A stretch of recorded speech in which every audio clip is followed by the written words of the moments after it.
Hello everyone, welcome to Snap Podcast, where we talk about ideas, people, and journeys which enable the tech we use every day. My name is Muhammad Rehman, and with me is the person who is very close to me. Like he literally sits every day right next to me. My dear friend, Mr. Hissan Ahmed.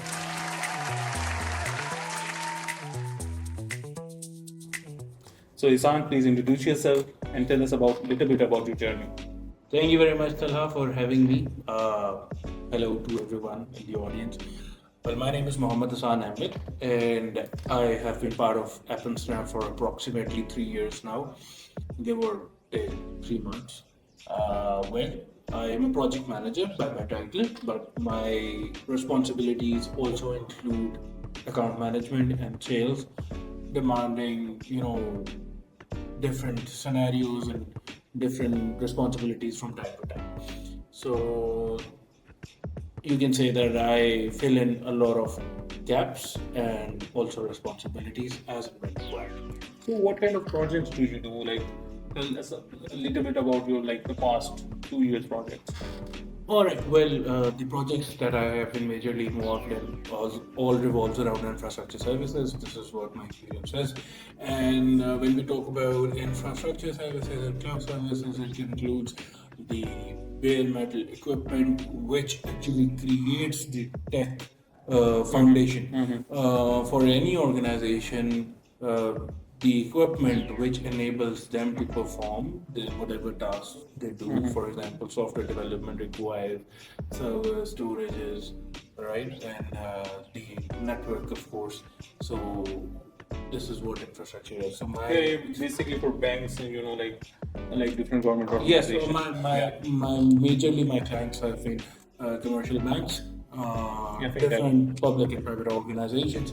One of the very interesting client that I work with is a mining company. It's based in Africa, so all my clients they all required infrastructure services equipment. So we installed them, we enabled them, and after and the post sale services, which includes support and maintenance SLAs. So this is what my responsibilities Okay, are. now tell us about a little bit about your education, like what is your degree and like how it corresponds to the role you currently play in Pakistan. Okay, well, my degree and my qualifications, have completed my bachelor's in business administration from Capital University of Science and Technology, followed by a master's in management sciences, also from Capital University. So the skills that I learned during my degrees include marketing and sales and operations management. Now, mostly these two fields are very different from each other. However, I think that once you understand the operational part of your job, which includes service delivery, which includes project management, and also you have understood the product that you are working on, you can be a good salesperson. So it actually supports you in the process and it helps you perform. Yeah, I think that's the kind of thing in like for specifically project management in Pakistan. Like you have to wear many hats. Like you have to do the account management. Sometimes you have to do sales even. So I think that's pretty helpful, like a background. Well, I think I'm not directly involved in sales. However, account management enables me to be a good salesperson. Okay. Right? Because I understand the customer requirement. I'm able to understand whatever needs to be delivered to the customer in terms of expectation. So I can actually pitch them the product exactly where and what they need. Okay. So now let's talk about the like typical day in the life of Mr. Hissan and the project manager. Oh, okay. Well, it is interestingly. It starts off very busy. Every day I come to a big So you're list. the kind of person who comes to office, like at 9 o'clock you are in the office. Well, at times yes, at times not. I'll tell you why. Because as I was telling that I have a big list of emails that I have to go through every day. What's going through that? We have scheduled. Yeah, we all Right, as a yeah. project manager, you understand, and also as I also fulfill the account management, job and responsibility as well. So I have a lot of scheduled client meetings as well. So at times I have to visit clients and I come back to office after that. And sometimes when there's a project meeting aligned or scheduled, so I'd attend to it first. However, clock is not something that bounds me to work. Uh, as a project manager, sometimes you also have to be available off the office hours. Yeah. Because in a tech industry, especially when you're working with different organizations, those who are rendering services to consumers, general public during the day, so we can only perform our tasks off the office hour. So sometimes it requires us to be available off the office hour as well. So I'm not bound by the clock. So 9 to 6 is a luxury that I enjoy at times. However, most of the time it requires me to be. Yeah, my next question is linked to this previous one because I'm personally interested. Like, what is your framework of like avoiding the like the burn down? Because as we know in tech, like there is always a deadline. Like sometimes things do not go as planned, and like we have to work. Sometime 9 to 9, like starting from 9 and like ending at 9 p.m. So how do you like? What is your framework? Like, what is your personal, like going through? What is your personal framework to avoid burn down? Well, okay. First of all, you need to have very good company. So here's my, mantra to avoid any sort of burnout. When you have good colleagues, you're working with a team which is positive, which is passionate, and enables you to become better, right? That's one thing which, because after all, we're only humans. We have our limits. We can work, very effectively for first few hours of the day. But sometimes when you're actually, the challenges, the hurdles, and you have to overcome them, you have to achieve them. That actually excites you, and challenges actually keeps you going. So burnout becomes secondary when you have a target to achieve. A focused approach, of course, yet you need to have a very clear mindset of daily tasks that you have to achieve. Burnouts only happen when you're working aimlessly, when you do not see an outcome, when you're not very passionate about your work. So, a good friendly environment that we have in Athens now, and then everything that we work on has an outcome that we need to achieve. Actually keeps me going. Perfect. So now let's talk about tools. Like, what kind of project management tools you use to plan your projects, plan your day. Like, what give us the good secrets. Okay, well, remedy to success as a project manager in terms of tool, I think it's a big list. Even before coming towards the project management tools, I'd actually like to mention few of the tools which are based on human skills. So you need to be a good presenter because you have to have daily standards. Then you have to be a good manager because in order to be a good, a productive project manager, a successful project manager, you need to have a good understanding of your resources and utilization. You need to have a good understanding of the timelines that you have set because if you overrun, timeline wise, it's a cost overrun. Resources are being wasted, so you have to manage that. Then after execution there's monitoring and controlling, there's risk management, and then there's signing off, documentation. All of these things are very important, so you have to be good at communication. You have to have good presentation skills, so you need to be a strong presenter. Then, coming towards project management tools, of course, it requires a successful project management means a very good, very strong, realistic project planning. So, for project planning, you need to have hands-on experience on Microsoft projects. It's very important and baseline requirement for all the project managers. Then there are other tools as well. Monday, Trello, Jira, like. Yes, Jira, of course, yes. So you have to have a good your board. You need to manage all the tasks. You need to know how to assign, what to assign, the resource management and everything. Perfect. Yes. Perfect. Manage Engine is another help desk system which actually gives you access to Yeah, they portal actually good. They ticket have management. actually a very good feature of reporting. So Yes. you have, like Yes, on the go report you can have management. reports. Yeah. Okay. Okay. Now let's talk about like certifications. Like what are the add-ons? Like you have, I think, 7 to 8 years of experience in Pakistani industry. So what do you think are some good certifications like have on your CV and like good IT certifications? This question is coming from someone who is a master of certification himself. Mashallah, he is a certified PMP. You have ITI Yeah, I as do have well. idea. He is a Yes, sir. Scrum Master, Yeah. right? So all these certifications are very important, especially if we talk to the new blood, the young blood, Yeah. who is planning to come and join in the project management field. They need to be aware, first of all, that their degree is not, is not going to fulfill all the requirements of the job.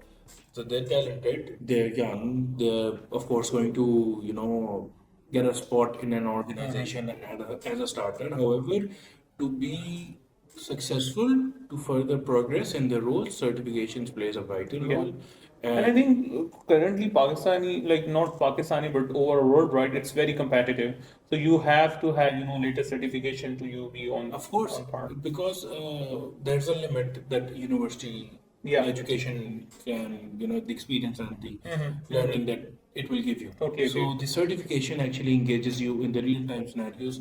They give you tasks to achieve and complete. They test you not only based on your ability to memorize, but also logically your wisdom is tested, and then the this. And I think like when we are doing certification, we are also working professionals.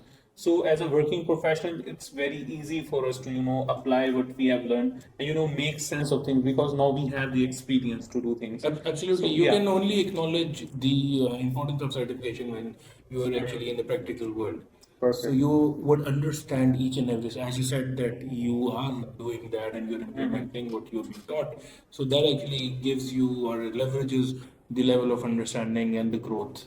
That is basically the narratives of the certification. That's the purpose of it.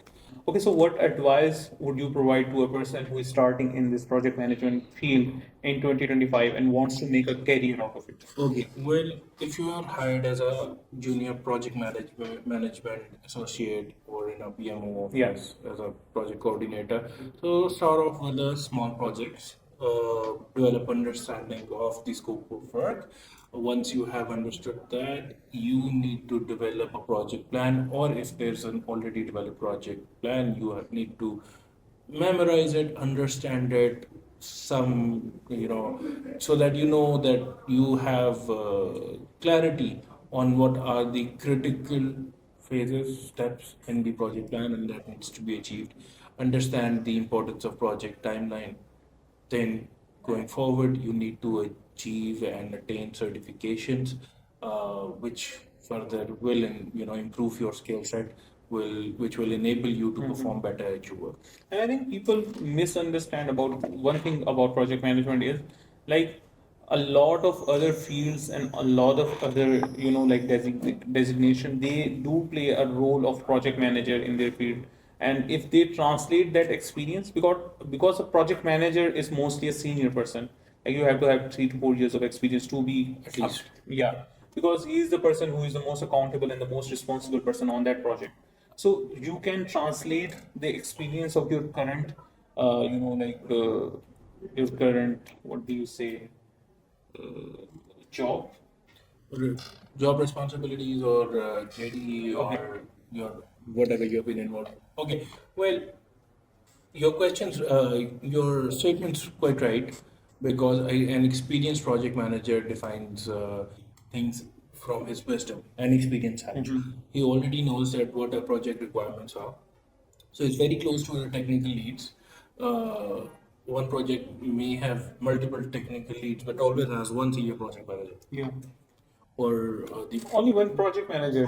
The Yes. other one are project coordinator or like associate or associates, yes. assistant professor. So the project manager looks at things from his experience and understanding of what are the important milestones which needs to be achieved phase wise, right?